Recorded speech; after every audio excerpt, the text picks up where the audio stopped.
આપ જોઈ રહ્યા છો કે અહીંયા ખૂબ લોકો ભારતીય જનતા પાર્ટીના સમર્થનમાં ખૂબ લોકો ભેગા થયા છે અને મને વિશ્વાસ છે કે કોડીનારમાં આ વખતે ખૂબ મોટી સરસાઈ મેળવશે. આપ જોઈ રહ્યા છો લોકોનો ઉત્સાહ જ છે કે જે ભારતીય જનતા પાર્ટીએ કામો કર્યા છે એને કારણે જ ઉત્સાહ છે. આંદોલન શું તમે એમ માનો છો કે ભાજપ સરકાર આટલું સારું કામ કરે છે, સાંસદ અમારું માને છે, ધારાસભ્યો અમારું માને છે, તો પછી આંદોલન શા માટે કરવા પડ્યા? નથી થતા એટલે આ વિસ્તારમાં મોટાભાગે અમે જે કેન્દ્ર સરકારના પ્રશ્નો હતા એ પૂરા કર્યા છે અને સાથે સાથે આ વિસ્તારમાં હજુ પણ સુગર ફેક્ટરી હોય અનેક બીજા કામો છે એ અમે પૂર્ણ કરીશું એવો વિશ્વાસ છે. આ ભારતીય જનતા પાર્ટીએ કરેલા કામો છે, એ કામો લઈને જ અમે લોકોની વચ્ચે જે સામે કોણ છે એનાથી અમને કોઈ ફરક. છેલ્લા 2 વર્ષથી રાજેશ ચુડાસમા છે એ સાંસદ રહી ચૂક્યા છે અને આ વખતે ત્રીજી વખત ફરી એકવાર લોકોને સાંસદ તરીકે રાજેશ ચુડાસમાનો ચહેરો દેખાવાનો છે. ત્યારે તમે શું કહેશો? આટલી બધી લોકચાહના છે, ભાજપના લોકો જે પ્રેમ કરે છે, શું કહેશો આ વખતે? આપ જોઈ રહ્યા છો કે અહીંયા ખૂબ લોકો ભારતીય જનતા પાર્ટીના સમર્થનમાં ખૂબ લોકો ભેગા થયા છે અને મને વિશ્વાસ છે કે કોડીનારમાં આ વખતે ખૂબ મોટી સરસાઈ મેળવશે. સાથે જ આગામી તમે પ્લાન સાથે જ્યારે આગળ વધી રહ્યા હોય અને સાંસદ તરીકે ત્રીજી વખત જો રાજેશ ચુડાસમાનો ચહેરો લોકોના નજરે પડશે તો એવા કયા 5 કામો છે ભાજપ તરફથી કે જે પૂર્ણ કરવામાં આવશે? આપ જોઈ રહ્યા છો લોકોનો ઉત્સાહ જ છે કે જે ભારતીય જનતા પાર્ટીએ કામો કર્યા છે એને કારણે જ ઉત્સાહ છે. આપ સાંસદ છો અને હવે ફરી આ વખતે જો તમે આવો છો તો તમે એવા કયા 5 કામ ભાજપના કરવાના છો કે જે અધૂરા રહી ગયા છે? આ વિસ્તારમાં મોટાભાગે અમે જે કેન્દ્ર સરકારના પ્રશ્નો હતા એ પૂરા કર્યા છે અને સાથે સાથે આ વિસ્તારમાં હજુ પણ સુગર ફેક્ટરી હોય અનેક બીજા કામો છે એ અમે પૂર્ણ કરીશું એવો વિશ્વાસ છે. આ વખતે તો રાજેશ ચુડાસમાની આટલી બધી લોકો છે, આખું ગામ ભાજપ તરફી હોય એવું લાગી રહ્યું છે, પરંતુ આપની સામે કોંગ્રેસના ઉમેદવાર એટલે કે હીરા જોટવા છે, એની સામે કેવી ટક્કર છે? આ ભારતીય જનતા પાર્ટીએ કરેલા કામો છે, એ કામો લઈને જ અમે લોકોની વચ્ચે જે સામે કોણ છે એનાથી અમને કોઈ ફરક.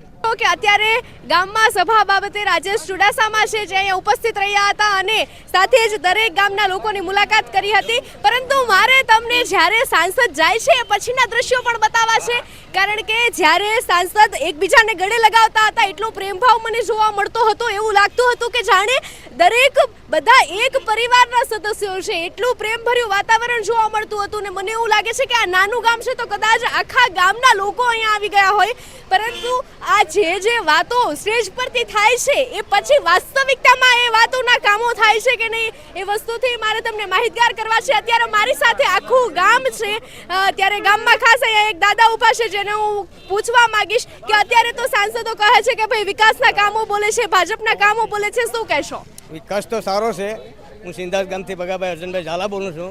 અમારે વડનગર રોડનો આવ્યો જા ભાઈ વડનગર રોડ ઓવરબ્રિજ છે ને એક ખાસ ત્યાં કરવો પડે, 15 ગામ વચ્ચે એક ઓવરબ્રિજ બનાવી દો, એ અમારી રજૂઆત છે. ત્યાં કેટલા એક્સિડન્ટ સર્જાય છે, એક્સિડન્ટ થઈ ગયા ને કેટલાની જાનહાની બિસાડ્યો કે જીવ ગુમાવ્યા છે, એટલે ઓવરબ્રિજની અંદરથી જો હાઈવે કાઢે તો ખાસ મહત્વનું છે. એ એક અમારો મેઇન પ્રશ્ન છે.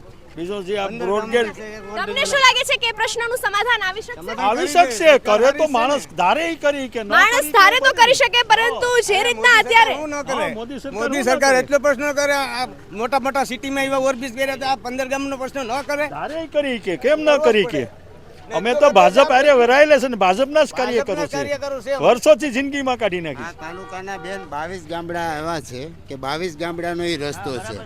22 ગામડાનો જે રસ્તો જાય હાઈવે, એ નેશનલ હાઈવે, એમાં માત્ર અમારું જે એક બ્રિજ આપી દે તો એવા 22 ગામડાને મૃત્યુ પામતા જે અકસ્માત થાય છે એમાં બચાવ થાય છે. તમે આ મુદ્દે રજૂઆત કરી છે આની પર? રાજેશભાઈને છે બેન, આંદોલન કર્યા છે. આંદોલન શું તમે એમ માનો છો કે ભાજપ સરકાર આટલું સારું કામ કરે છે, સાંસદ અમારું માને છે, ધારાસભ્યો અમારું માને છે, તો પછી આંદોલન શા માટે કરવા પડ્યા? નથી થતા એટલે કામ નથી થતા એટલે કરવા પડ્યા. રોડ ઓથોરિટી વાળા સાથે પણ વાત કરી છે, રૂબરૂ સ્થળ ઉપર અમે ધરણા કર્યા છે અને રોડ ઓથોરિટી વાળાને પણ ત્યાં બોલાવ્યા છે અને રજૂઆત પણ કરી છે. પણ એ માજી સરપંચ છે, પોતે સરપંચ છું આ ગામનો, અરણેજ ગામનો, અને રજૂઆત સરપંચોએ તમામ તાલુકાના સરપંચોએ રજૂઆત કરી છે. હવે એવું કીધું છે કે એનું કંઈક નિરાકરણ કરશું એવી વાત છે. એવી વાત છે તો તમને શું લાગે છે કે આ વાતનું નિરાકરણ આવશે? આવશે. માણસ ધારે તો બધું કરે, કેમ ન કરી કે આવી જાય નિરાકરણ. એટલો વિશ્વાસ છે કે કામ થશે. થશે. કેટલા આંદોલનો તમે કર્યા છે આવો વિશ્વાસ મૂકીને? છતાં એક વિશ્વાસ વધારે મૂકે જ કે ભાઈ અમારું હજુ કામ થશે. એકવાર અબકી બાર મોદી સરકાર મોદી સરકાર અબકી બાર મોદી સરકાર 400 પાર, પછી ક્યાં વાત અચ્છા, કરીએ? 400 પર એટલે હવે તમને શું લાગે છે કે તમારે ફરીથી આજને આ પ્રશ્નને લઈને તમારે આંદોલનો કરવા પડશે? હવે અમારો પ્રશ્ન હલ થઈ જાય એવી અમને ખાતરી છે, પછી ક્યાં વાત કરીએ? અચ્છા, એવો તમારો વિશ્વાસ? બેઠા છે, અપેક્ષા છે અમને કે અમારું કામ થશે. રાજેશભાઈને ખુદ અમે આગળ રામ મેળાની વાત કરી આ પ્રશ્ન ઓવરબ્રિજની. પૂરો વિશ્વાસ છે કે અમારું કામ છે એ સત્વરે કરશે એવી અમને અપેક્ષા છે. આમ તો રાજેશ ચુડાસમા છે એ સતત 2 ટર્મથી અહીંયા જ સાંસદ તરીકે આવતા આવ્યા છે, પરંતુ આ વખતે તેની જે હીરા જોટવા સાથે ટક્કર છે, તો આ વખતે તમને શું લાગી રહ્યું છે, કેવો ચૂંટણીનો માહોલ છે? ચૂંટણીમાં તો ભાજપ 100% આવી જાય એમાં કોઈ શંકાને સ્થાન નથી. 5 લાખથી ઉપર લીડેથી જ આવશે, પછી ક્યાં વાત જ રહી? કોઈ સવાલ જ છે સવાલ જ નથી. અચ્છા, તમે પણ એવું માનો છો કે ટક્કર નથી? નહીં મોદી અચ્છા, તમારા ગામમાં વિકાસના કેવા કેવા કામો થયા છે? કામો તો સારા થઈ ગયા. હવે એક જ આ પ્રશ્ન છે ઓવરબ્રિજનો. શું લાગે છે એ પ્રશ્નનો હલ ક્યારે આવશે? થઈ જાય ને હવે આગળ તો આ ચૂંટણી છે, કદાચ લે તો સારું. તમારે છેલ્લા 10 વર્ષથી રાજેશ ચુડાસમા જ્યારે અહીંયાના સાંસદ રહ્યા છે, ત્યારે ગામની મુલાકાત કેટલી વાર લેશે? ગામની મુલાકાત જરૂર પડે ત્યારે લેશે જ. પોતે ચૂંટણી હોય ત્યારે લેતા જ હોય, મુલાકાત તો આવે ચૂંટણી છે. હોય ત્યારે તો અવારનવાર નેતાઓ છે તે મુલાકાત લેતા હોય છે. જ્યારે ચૂંટણી હોય છે ત્યારે તો નેતાઓ અવારનવાર મુલાકાત લેતા હોય છે, સાંસદો ગામમાં આવતા હોય છે, ધારાસભ્યો આવતા હોય છે ને નેતાઓની વણઝાર ફૂટતી હોય છે. પરંતુ જ્યારે ચૂંટણી પૂરી થઈ જાય પછી જ્યારે વાસ્તવમાં ગ્રામજનોને જ્યારે જરૂર પડે છે ત્યારે નેતા કેવો વર્તાવ કરે છે? સારો વર્તાવ કરે છે. અચ્છા, કેટલી વાર તમારા સાંસદ અહીંયા ગામની મુલાકાતે છેલ્લા 10 વર્ષમાં આવ્યા છે? જો સાંસદ છે કે ગામડાઓની અંદર ગ્રામ પંચાયતની અંદર પંચાયતે સરપંચે કામગીરી કરવાનું હોય, તાલુકા લેવલનું કામ હોય એ તાલુકા પંચાયતના સદસ્યએ કરવાનું હોય, જિલ્લા લેવલનું કામ હોય જિલ્લા પંચાયતના સદસ્યએ કરવાનું હોય, રાજ્ય પ્રદેશ લેવલનું કામ હોય ધારાસભ્યશ્રીએ કરવાનું. જેમ જેમ બધી ઉપર લેવલ કામગીરી હોય એકબીજાના સમકક્ષ બધા કામગીરી પછી કરવાની. પછી ઘણી વખત એવું થતું હોય કે છતાં પણ કંઈ કાયદાની હાટીમાં કોઈ વસ્તુ હોય તો કોઈની પર જરૂર પડે. જે લેવલના અધિકારી કે ક્યાંય હોય અને એ અધિકારીમાં કોઈ નાનો પદાધિકારી હોય, સરપંચ હોય, તો એના લેવલનો ન વાવતો હોય તો પછી ઉપલા ઘણી વખત એવો માહોલ સર્જાતો હોય કે સરપંચને કામ કરવું હોય છે, પરંતુ ઉપલા અધિકારીઓ પાસેથી પૂરતો જવાબ નથી મળતા, પૂરતી સહાય નથી મળતી, જે ગ્રાન્ટ પસાર થાય છે પૂરતા જવાબ નથી મળતા. ત્યારે આવી પરિસ્થિતિઓમાં ઘણી વખત સાંસદોનું ને ધારાસભ્યોનું કામ બળતું હોય છે. સાહેબ, ત્યારે કેવો પ્રતિસાદ? અત્યારે બધું રેડી છે. 1995 પહેલા તમને બધાને ખ્યાલ છે કે 1995 પહેલા ગુજરાતમાં કેવી સ્થિતિ હતી. તમે કયો કામ મને એક કામ મને તમે જ મને કહો કે ભાઈ આ કામમાં પહેલા હું સ્થિતિ અને અત્યારનું સ્થિતિ મને કયો, એ કામની હું તમને માહિતી આપું. અચ્છા, આપના ગામની મને તો પૂરતી માહિતી ન હોઈ શકે, પરંતુ હું ચોક્કસથી આપના પાસે જાણવા માંગીશ કે આપના ગામમાં વિકાસના કયા કયા કામો થયા છે? કયા કામો? આપના ગામમાં વિકાસના કયા કયા કામો થયા છે? જો દરેક કામો. પાણીની પહેલા કેવી સ્થિતિ હતી, અત્યારે હર ઘર નળની વ્યવસ્થા છે. કેટલા દિવસે પાણી આવે છે? કેટલા દિવસે પાણી આવે? રોજ પાણી આવે, રોજ બધાને પાણી આવે. બધાને કોઈ ક્યાંય તમે કોઈ પણ ગામડામાં જાઓ, કોઈ બેડું લઈને જતા હોય મને તમે કહેજો, અહીંયા હું પાછો તમને ઇન્ટરવ્યુ દેવા આવીશ. તો એ ખૂબ સારી બાબત કહેવાય, કેમ કે ઘણા બધા ગામડાઓ ને ઘણા બધા શહેરો એવા છે કે જે 5 દિવસ સુધી કે 15 દિવસ સુધી પાણી ન આવતું હોય, પરંતુ આ એમાંનું એક ગામ નથી. આ ગામ એવું છે કે જ્યાં દરેક લોકોને, અચ્છા, આખો તાલુકો એવો છે. ખૂબ સારી બાબત ગણી શકાય કે આખો તાલુકો એવો છે કે જેમને હર રોજ પીવાનું પાણી મળે છે. કોઈ તાલુકામાં ક્યાંય નહીં હોય. અમારા સિંગોડા ડેમ છે ને એની અંદર ડેમ કેટલા છે ને એ પણ તમે નજરે જ્યાં જોઈએ જો. અહીંયા 4 ડેમ છે. કેટલા? અમારો ટૂંકો વિસ્તાર છે સિંગોડા નદીનો, ટૂંકો વિસ્તાર છે 25 થી 30 કિલોમીટર. એની અંદર 4 ડેમ છે, પાકા ડેમ છે અને શેક ડેમો જુદા. તો પાણીનો તો અમારે કોઈ ઇસ્યુ છે જ નહીં. નેશનલ હાઈવેની કેવી પરિસ્થિતિ છે? નેશનલ હાઈવેની પરિસ્થિતિ સારી છે, પણ છતાં કોન્ટ્રાક્ટરના ક્યાંક નબળાઈ હોય તો કોન્ટ્રાક્ટની નબળાઈ, સરકારની કોઈ નબળાઈ શું નથી. લાગે છે, ભ્રષ્ટાચાર ને કરપ્શન થાય છે કે નહીં? ના, કરપ્શનનું કંઈ એવું તો અમારા ધ્યાનમાં તો કંઈ છે નહીં ક્યાંય કરપ્શન. અચ્છા, પહેલા સ્થિતિ કરતાં અત્યારે બધી રીતે સારી છે, બધી સારામાં સારી સ્થિતિ છે. તમે શું માનો છો કે કામ થાય છે પણ ભ્રષ્ટાચાર વાળું થતું હોય એવું તમને કઈ પણ હવે દેખાય એ છે? તો જો ક્યાંક ભ્રષ્ટાચાર થતો હોય તો એ તો લોકોએ શું કામ કરવા આવવું જોઈએ? અચ્છા, શું એટલે કામ લોકો કરવા જોઈએ? ભ્રષ્ટાચાર તમને કરાવે અધિકાર છે? બધા આપેલા છે, તમને દરેકે દરેક અધિકાર આપેલા, તમારે શું કામ દેવા? તમે એના પર તમે જાગૃત નથી. જાગૃત નથી તો તમારા પરિવારમાં અત્યારે દરેક માણસો પોતાના ઘરની અંદર દરેક વ્યક્તિના બાળકો અત્યારે સારી રીતે એજ્યુકેશન છે. બધા એજ્યુકેશન છે. આપના ગામમાં સરકારી શાળા કેવી છે?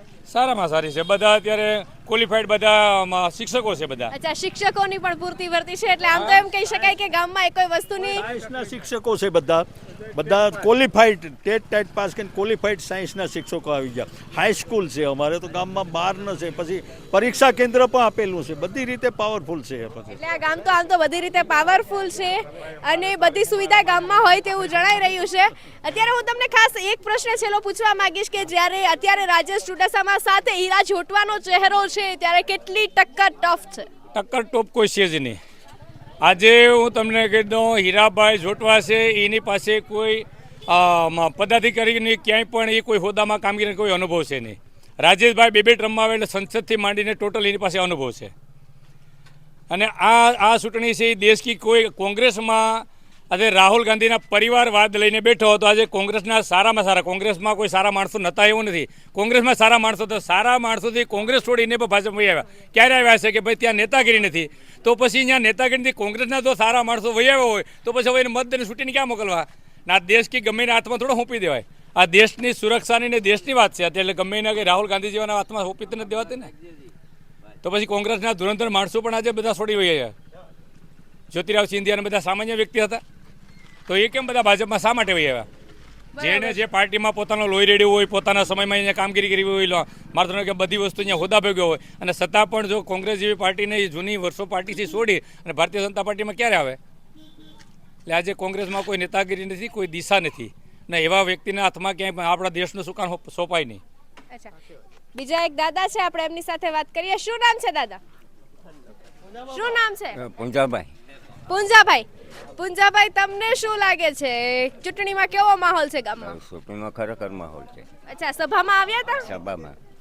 અચ્છા, તમને શું લાગે છે આખું ગામ કઈ તરફી છે? આમ ભાજપ તરફ.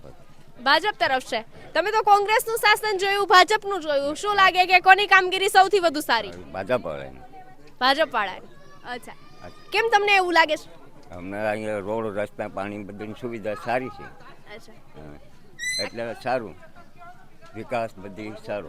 અચ્છા, વિકાસપતિ સારો છે. શું કામ કરો છો? અમે ખેતી કામ કરીએ છીએ. અચ્છા, શું વાવ્યું છે? તલ થોડાક બાજરી 2-3 વીઘા બનાવી છે, એક શેરડી 1 વીઘો બનાવી છે. શું લાગે છે બધું જે વાવ્યું છે એનો પાકના ભાવ મળી રહેશે? પાકના ભાવ તો મળી, અત્યારે પાણી ઘટ છે. અચ્છા, પાણીની ઘટ છે, સિંચાઈનું પાણી? હા, પાણી વાડીમાં, અચ્છા, કુવામાં. હા. હા, એટલે એ બધું સારું કરવું પડે એમ છે, સુકાઈ જાય. પાણી ઘટે છે વાડીમાં છે અટાણે 1 કલાક. બધાને ઘટતું હશે ને? બધાને ઘટે. અમુક દવામાંથી 5 સારા હોય ને 5 નબળા હોય. 5 આંગળી હરખી તો ના. જ્યારે લોકસભાની ચૂંટણી આવી રહી છે ત્યારે અરણેજ ગામમાં જે સાંસદ તરીકે જેમની ઉમેદવારી ફોર્મ ભરવાના છે 16 તારીખે, એટલે કે રાજેશ ચુડાસમા ભાજપ તરફથી જેમનો ચહેરો દેખાયો છે, અને સામે છે હીરા જોટવા કે જે કોંગ્રેસ તરફથી લડવાના છે.